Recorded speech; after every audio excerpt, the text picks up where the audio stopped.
اب یہ نوٹ کر لیجئے، ہدایت و ضلالت اس دنیا میں جو مختلف حالتیں انسان پر طاری ہوتی ہیں، یا نعمتوں کی بارش ہو رہی ہے، یا تنگی ہے، فقر ہے، احتیاج ہے، دنیاوی حیثیت ہے، وجاہت ہے، یا دنیا میں گمنامی ہے، کسنوی پرست کے بھیا کیس تھی، کوئی آپ کا حال ہی نہیں پوچھ رہا کہ تم ہو کون، تمہارے منہ میں کتنے دانت ہیں، یا یہ کہ دنیا میں اقتدار کی کسی مسند پر انسان بیٹھا ہے، یا یہ کہ کوئی اس کے ہاتھ میں اختیار نہیں، یہ تمام جو حالات انسان پر طاری ہوتے ہیں، ان کے جواب میں جو طرز عمل فکری اعتبار سے اور عملاً انسان اختیار کرتا ہے، اس کے 4 درجے ہیں۔ پہلا درجہ ہے انتہائی گمراہی، ضل ضلالا بعیدا۔ وہ کیا ہے؟ اگر عزت ہوئی، نعمتیں ملی، فلاں دیوی یا دیوتا کی نگاہ کرم ہے، اس کی کرپا سے یہ ہو گیا، اور اگر کوئی تکلیف آ گئی، مصیبت آ گئی، معلوم ہوتا ہے کہ فلاں دیوی یا دیوتا ہم سے ناراض ہو گیا، یہ کالی دیوی کی طرف سے کوئی مصیبت آ گئی ہے، یا یہ کہ یہ لکشمی دیوی کی نگاہ کرم ہے کہ ہمیں دولت مل گئی ہے۔ یہ تو ہے شرک۔ شرک ہونے کے اعتبار سے یہ ہے ضل ضلالا بعیدا، انتہائی پستی۔ اس پستی سے اوپر آئیں گے تو توحید کی پہلی منزل ہے۔ عزت دی اللہ نے دی، اگر کوئی تنگی آ گئی، فقر، تکلیف، کوئی ذلت، رسوائی، یہ بھی اللہ کی طرف سے۔ ایک اعتبار سے تو انسان ہدایت پر آ گیا، بڑی گہرائی تھی اس گندگی کی اور اس خباثت کی جو شرک جس کا نام ہے، اس سے انسان نکل آیا، نجاست سے۔ توحید تو ہے، لیکن ابھی اس میں اس کی گمراہی کا ایک ایلیمنٹ شامل ہے، اور یہ گمراہی سے جب تک آگے نہیں آئے گا، اوپر نہیں ابھرے گا، اس کا طرز عمل کیا ہوگا کہ ذرا کچھ مل گیا، عزت مل گئی، پھولے نہیں سما رہے، اب زمین پر قدم نہیں ٹک رہے، گردن اکڑ رہی ہے، کہیں محرومی ہو گئی، کوئی تکلیف آ گئی، کوئی مشقت، فقر آ گیا، اب بجھ کر رہ گئے۔ ان دونوں کیفیات میں انسان کا پینڈولم جو ہے وہ ایکسٹریم کو جائے گا۔ یہ کب ہوگا؟ جبکہ انسان یہ سمجھتا ہے کہ اس دنیا میں جو دولت مل گئی یا عزت مل گئی تو یہ گویا کہ بڑی کوئی قابل فخر شے ہے، اور اگر یہاں پر کوئی تکلیف آ گئی، کوئی مصیبت آ گئی، فقر و فاقہ آ گیا تو یہ گویا کہ بہت ہی اہانت آمیز شے ہے۔ اگر یہ انسان سمجھے گا تو طرز عمل وہ نکلے گا، نتیجے کے طور پر جو میں بیان کر چکا ہوں، یہ گمراہی ہے۔ اس گمراہی سے نکلیں گے تو آپ کس مقام پر آئے؟ دوسری منزل ہدایت کی کیا ہے؟ نہ یہ عزت ہے نہ یہ ذلت ہے، دونوں حیثیتیں برابر ہیں کہ یہ امتحان ہے۔ اسی لیے ان دونوں آیتوں میں ایک لفظ قدر مشترک ہے، اذا مبتلاہ، فاما الانسان اذا مبتلاہ ربہ فاکرمہ ونعمہ۔ یہ بھی ایک ابتلا ہے، آزما رہا ہے اللہ، کبھی وہ دے کر آزماتا ہے، کبھی چھین کر آزماتا ہے، کبھی فقر و فاقہ سے آزماتا ہے، کبھی وہ کثرت دولت اور کثرت مال سے آزماتا ہے، کبھی وہ صحت دے کر آزماتا ہے کہ یہ قوت اور توانائی اور صحت جو میں نے دی ہے یہ اس میں کیا کرتا ہے، کبھی وہ مرض کے ذریعے سے آزماتا ہے کہ صبر کرتا ہے کہ نہیں کرتا۔ ہمارے لیے شکوہ اور شکایت تو اس کی زبان پر نہیں آ جاتی، نالا اور شیون تو نہیں آ جاتا، تکلیف جھیلتا ہے کہ نہیں جھیلتا، اس میں تحمل ہے کہ نہیں ہے، تو صبر کرتا ہے یا شکر کرتا ہے۔ یہ دونوں کیفیات در حقیقت اس اعتبار سے مساوی ہے، یہ بھی امتحان، یہ بھی امتحان۔ یہ حقیقت جب سامنے ہوگی، اب وہ پینڈولم جو ہے وہ بہت کم ہو جائے گا، یعنی انسان میں طبعی طور پر تو ایک اثر ہوتا ہے غیر اختیاری، کسی چیونٹی نے کاٹا آپ کے پاؤں پر، آپ اپنا پاؤں ہٹا لیں گے، اس میں کوئی ارادہ نہیں، یہ ریفلیکس ایکشن ہے، غیر اختیاری فعل ہے۔ اس حد تک تو انسان ضرور متاثر ہوتا ہے، اس سے تو کوئی انسان جو ہے وہ بلند تر نہیں ہو سکتا۔ حضرت ابراہیم رضی اللہ تعالیٰ عنہ، حضور کے وہ نومولود فرزند، انتقال جب ہو رہا تھا، آپ کی آنکھوں میں آنسو آ گئے۔ اب یہ ایک طبعی اثر ہے، ایک فعل ہے، انفعالی کیفیت ہے جو بالکل طبعی ہے، لیکن یہ نہیں کہ اس کی وجہ سے انسان کی زبان پر کوئی شکوہ آ جائے، کوئی شکایت آ جائے، یہ نہیں ہوگا، یہ ایمان کے منافی ہے۔ اسی طریقے سے اگر کوئی خوشی ہوئی ہے تو چہرے کے اوپر ایک نکھار آ جائے گا، تبسم آ جائے گا، اس سے زائد نہیں۔ اس حد تک تو یوں سمجھیے کہ انسان کا طبعی تقاضا ہے۔ اس سے زیادہ یہ پینڈولم اگر سوئنگ کر رہا ہے تو گویا کہ اس حقیقت سے انسان محجوب ہے کہ یہ بھی امتحان ہے، یہ بھی امتحان ہے، جو ہم سورہ حدید میں پڑھ چکے ہیں۔ ما اصاب من مصیبت فی الارض ولا فی انفسکم الا فی کتاب من قبل ان نبراها ان ذلک علی اللہ یسیر لکی لا تعصوا علی ما فاتکم ولا تفرحوا بما آتاکم۔ اللہ تمہیں کچھ دے تو اتراؤ مت، اللہ تم سے کچھ چھین لے تو اس کے اوپر افسوس مت کرو۔ یہ نتیجہ ایمان کا نکلنا چاہیے۔ اگر تمہیں ایمان ہے اللہ پر، اگر تمہیں یقین ہے کہ جو کچھ ہوا ہے اللہ کے اذن کے بغیر نہیں ہوا، اگر تمہیں یقین ہے کہ اللہ نے جو میرے لیے طے کیا ہے اس میں میرے لیے خیر ہی ہے، چاہے فی الحال فی الوقت فوری طور پر مجھے ناگوار محسوس ہو رہی ہے بات، لیکن یقیناً میرے لیے اس میں خیر ہے میرے رب کی طرف سے کہ ہر ساقی ما ریخت عین الطاف است۔ ہم تو شارٹ سائٹڈ ہیں، ہم دیکھ نہیں سکتے کسی شے کو، ہم اس کے ظاہر کو دیکھ کر گھبرا اٹھتے ہیں کہ یہ تو تکلیف آ گئی، کیا پتا اسی کے پردے میں اللہ کی رحمت آ رہی ہے۔ میں نے وہ رئیس امروہوی کے اشعار آپ کو کئی دفعہ سنائے ہیں۔ وہ وقت آیا کہ ہم کو قدرت ہماری سعی و عمل کا پھل دے، بتا رہی ہے یہ ظلمت شب کہ صبح نزدیک آ رہی ہے۔ ابھی ہے کچھ امتحان باقی، فلاکتوں کے نشان باقی، قدم نہ پیچھے ہٹے کہ قسمت ابھی ہمیں آزما رہی ہے۔ رئیس اہل نظر سے کہہ دو کہ آزمائش سے جی نہ ہارے، جسے سمجھتے ہو آزمائش وہی تو بگڑی بنا رہی ہے۔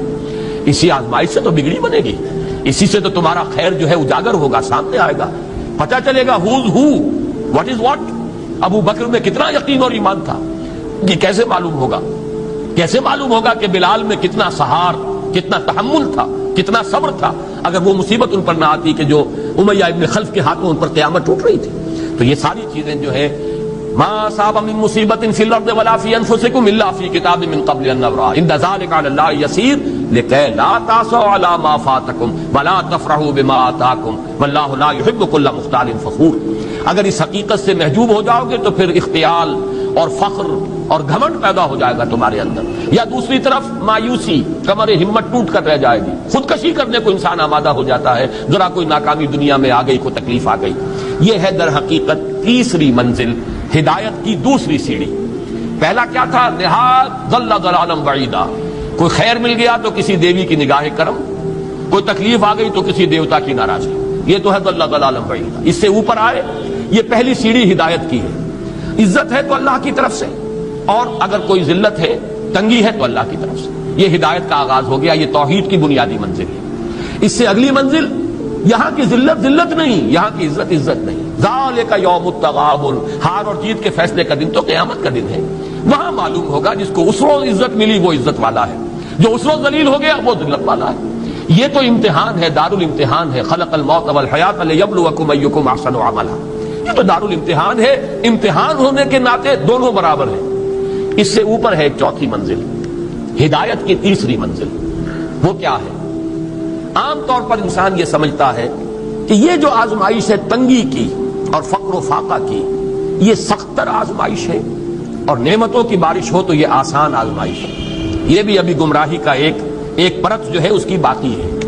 ابھی ہدایت کا جو کامل جو ہوگا انکشاف، وہ کب ہوگا؟ جب انسان اس حقیقت کو جان لے کہ جہاں وسعت ہو، جہاں کثرت ہو، وہ زیادہ بڑا امتحان ہے، سخت امتحان ہے، بجائے اس کے کہ اگر قلت ہے، کمی ہے، یہ کم تر امتحان ہے، یہ کم بھاری امتحان ہے۔ کیوں؟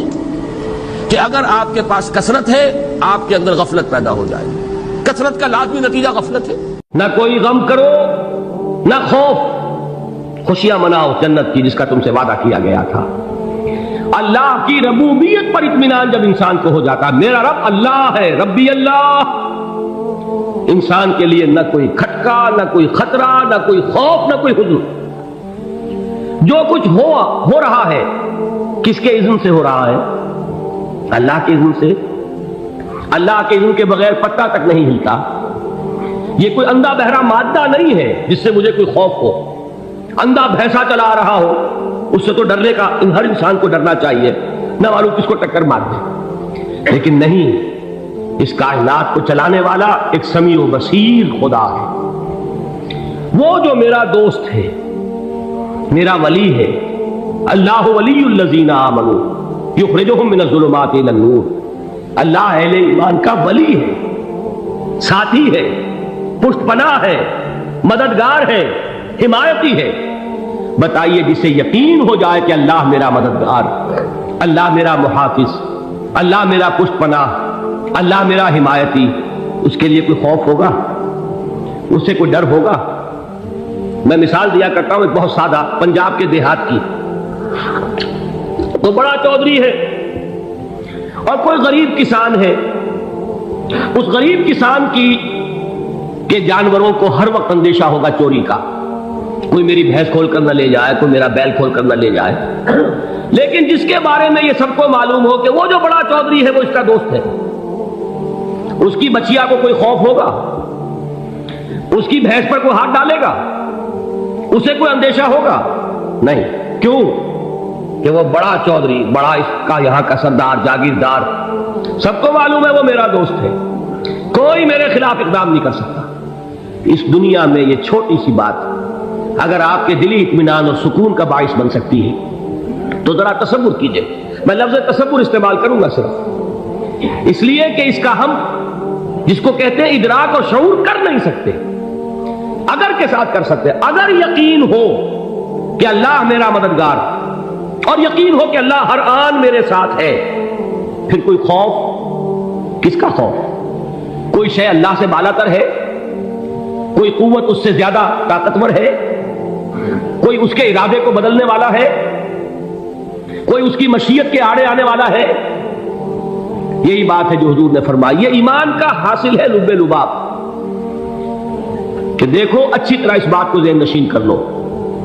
اگر تمام انسان مل کر تمہیں کوئی نقصان پہنچانا چاہے نہیں پہنچا سکتے مگر جو کچھ اللہ نے لکھ دیا ہو، اور تمام انسان مل کر تمہیں کوئی نفع پہنچانا چاہے نہیں پہنچا سکتے مگر وہ شے جو اللہ نے طے کر دیا. آپ پھر میں کہوں گا ذرا طاری کیجئے، اسے فرض کیجئے، اسے سوچئے. اگر اس حدیث پر ہمارا دل ٹھکا ہوا ہو تو کسی سے ڈر ہوگا؟ یہ مجھے نقصان نہ پہنچا دے، یہ میری رپورٹ خراب نہ کر دے، یہ میری انکریمنٹ نہ رکوا دے، یہ میرا یہ نہ بگاڑ دے، یہ میرا یہ نقصان نہ پہنچا دے. اس کا ڈر، اس کا ڈر، اس کا خوف، اس کی خوشامد، اس کے لیے جا کر طرح طرح سے اپنی عزت نفس کو ذلیل کروانا اس کے سامنے. یہ سب کچھ کیوں کرتا ہے انسان؟ جب سمجھتا ہے کہ اس کے ہاتھ میں میرا کوئی نفع ہے، اس کے ہاتھ میں میرے لیے کوئی ضرر ہے، یہ مجھے کوئی غضب پہنچا سکتا ہے، یہ مجھے کوئی نقصان پہنچا سکتا ہے، یہ میرا کوئی کام بنا سکتا ہے، یہ میری کوئی ضرورت پوری کر سکتا ہے. اسی کا نام شرک ہے.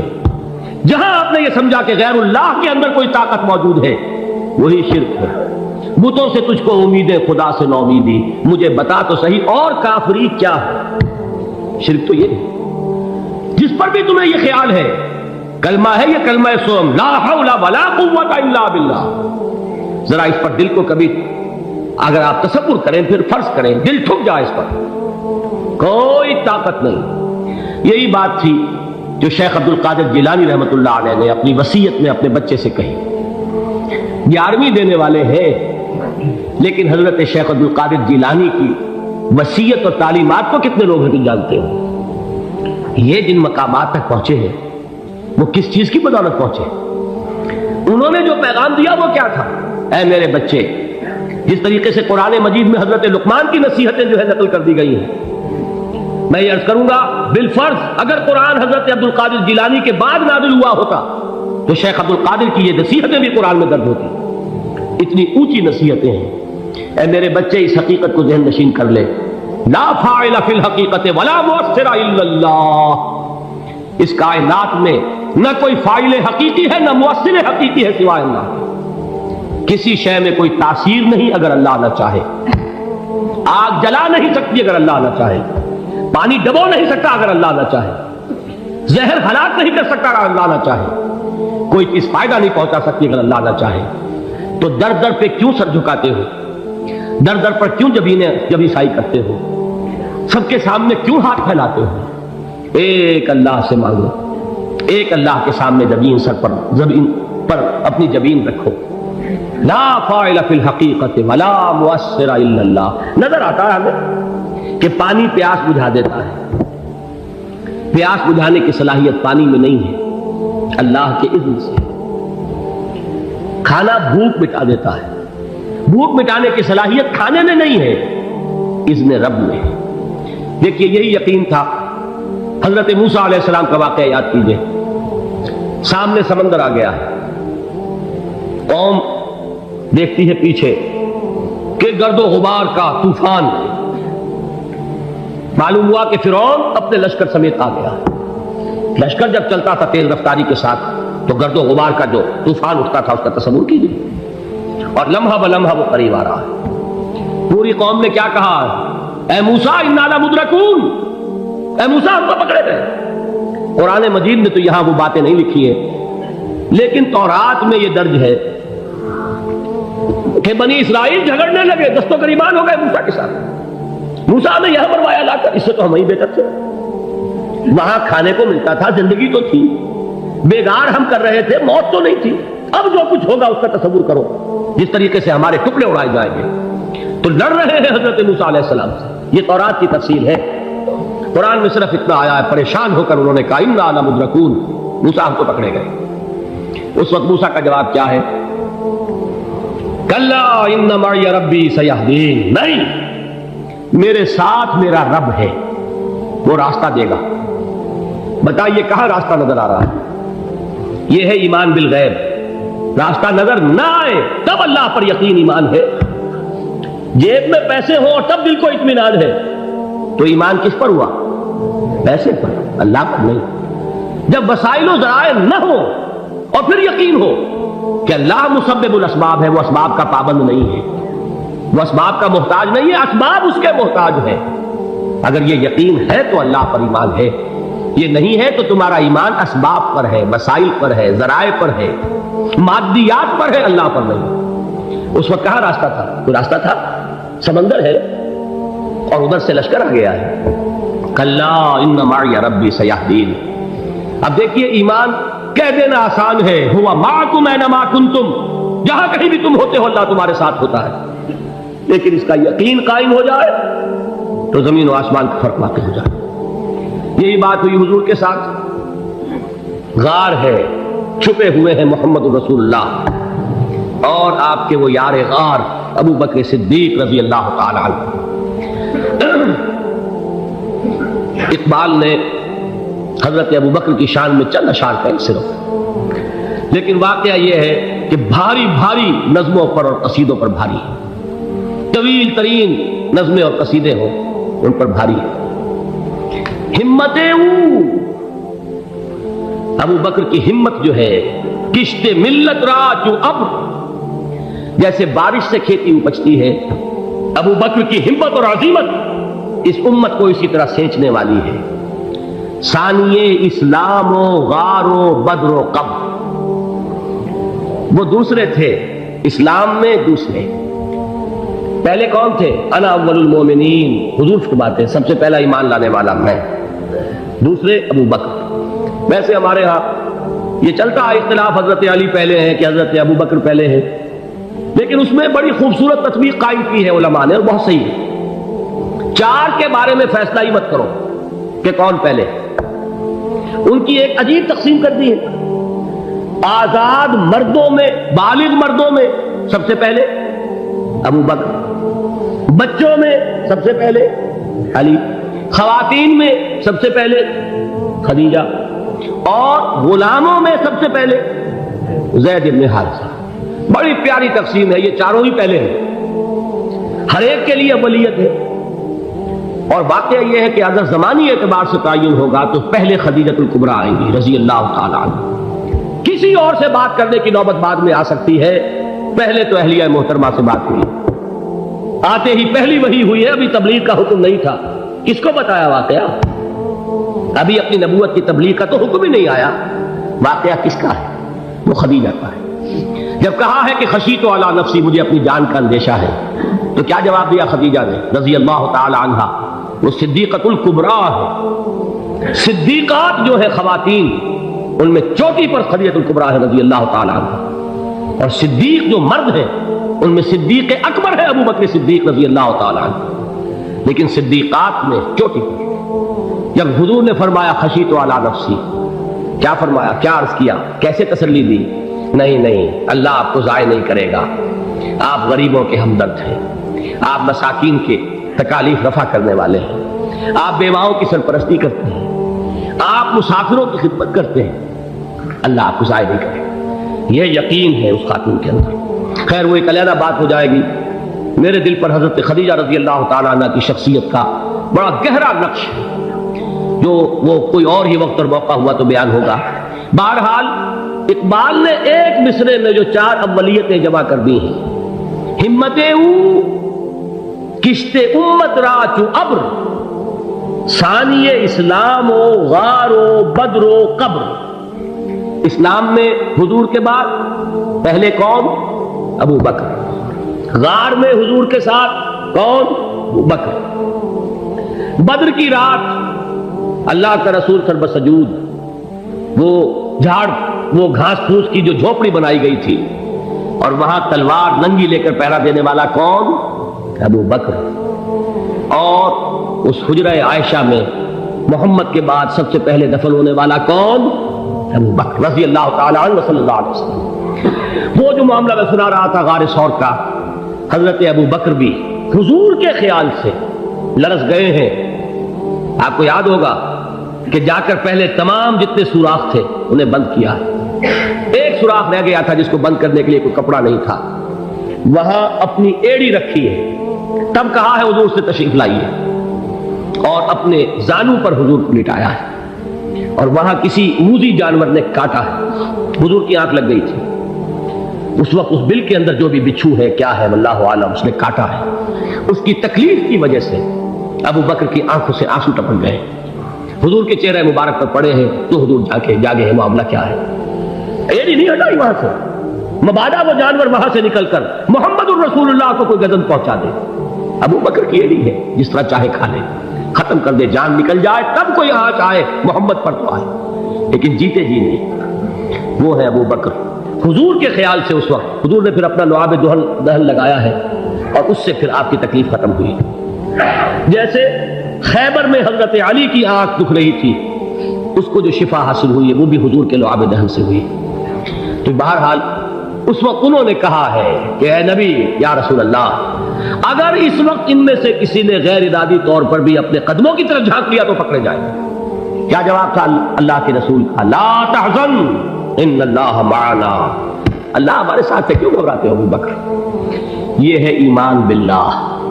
میرا مالک اللہ، میرا رازق اللہ، میرا محافظ اللہ، میرا مددگار اللہ، میرا پشت پناہ اللہ، میرا دوست اللہ.